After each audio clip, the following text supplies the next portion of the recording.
আসসালামু আলাইকুম। আপনারা সবাই কেমন আছেন? আশা করছি ভালো আছেন। আমরা আল্লাহর রহমতে ভালো আছি। এই যে আমি সমস্ত ইফতার একসাথে রেডি করে নিছি। এই যে বুটটা আগেই বোনা করে নিছি। এই যে এখানে মুড়ি মাখার জন্য পুদিনা পাতা, ধনিয়া পাতা, কাঁচামরিচ, তারপরে এটাছে পেঁয়াজ কুচি, শসা কুচি একসাথে রেখে দিছি।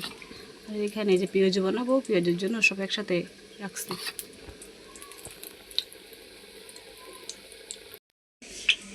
এই যে আজকে সমস্ত ইফতার রেডি করে নিছি। এখানে বুট বোনা হয়ে গেছে, সমস্ত কিছু রেডি করে নিছি। এখন আমি বেগুনগুলি আগে বাজিয়ে নিব।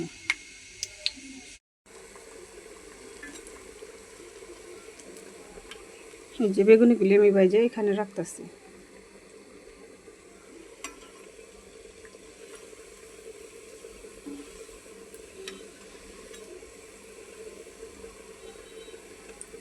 এই দুটা ভাজা হইলে বেগুনি ভাজা হয়ে যাবে।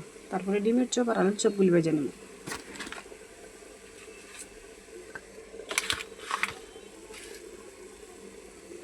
আচ্ছা, এদিকে আবার ছোট মাছের তরকারি বসাইছি আর মুরগির গোস্ত বোনা করব। টমেটো, পেঁয়াজ আর আলু দিয়ে বেলে মাছ এখানে রান্না করতেছি।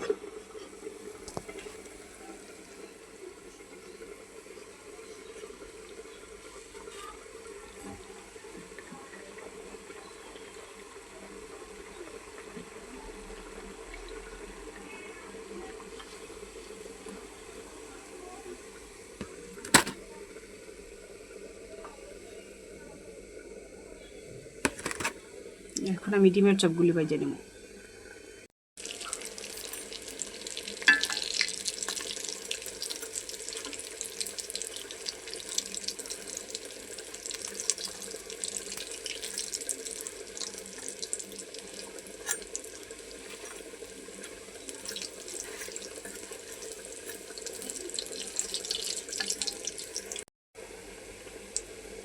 এই যে ডিমের চপগুলো হয়ে গেছে। ডিমের চপগুলো এখন আমি নামাই নেব।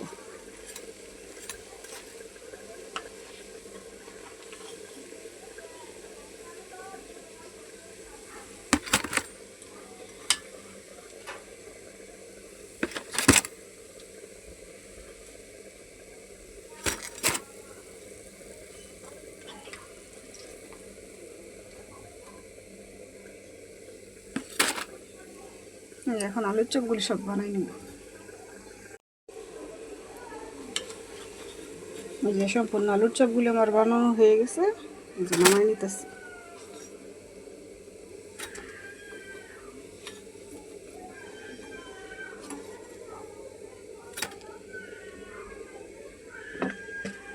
এই যে পেঁয়াজগুলো এখন আমি এই যে ভেজে নেব।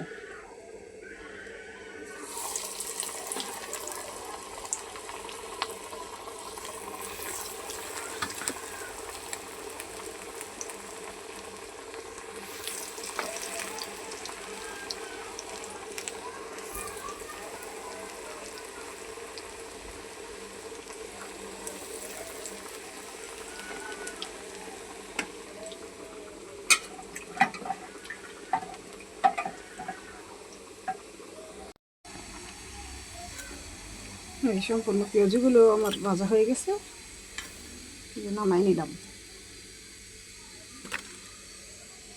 যে ইফতার আমার ভাজা রেডি হয়ে গেছে। এই যে মাছের তরকারিটা আমার হয়ে গেছে। এখন আমি মুরগির গোস্তটা রান্না করে নিব। ইফতার ভাজা শেষ, এখন আমি তরকারি রান্না করে নিব।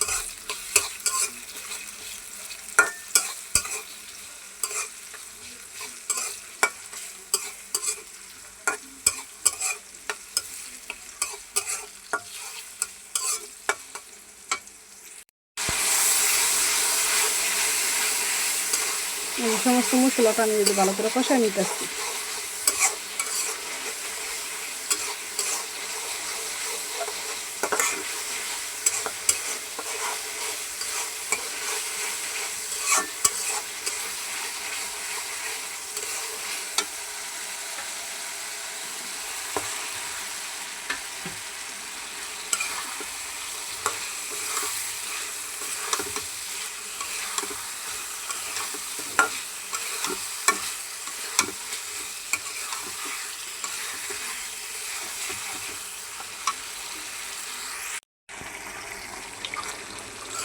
যে মাংসের সাথে আমি আবার 2-3টা আলু দিয়ে দিছি, এখন ভালো করে কষাই নিতেছি।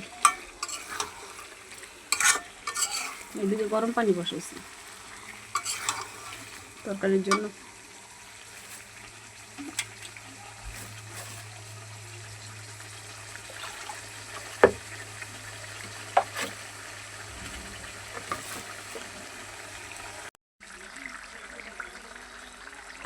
ভালো করে কষানো হয়ে গেছে, এখন আমি ঝোলের পানিটা দিয়ে দেবো।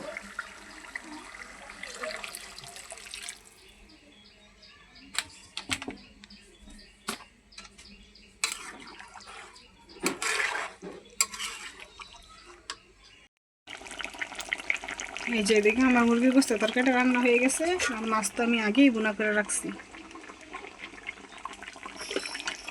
সবাই ভালো থাকবেন, সুস্থ থাকবেন, আমাদের জন্য দোয়া করবেন। আসসালামু আলাইকুম।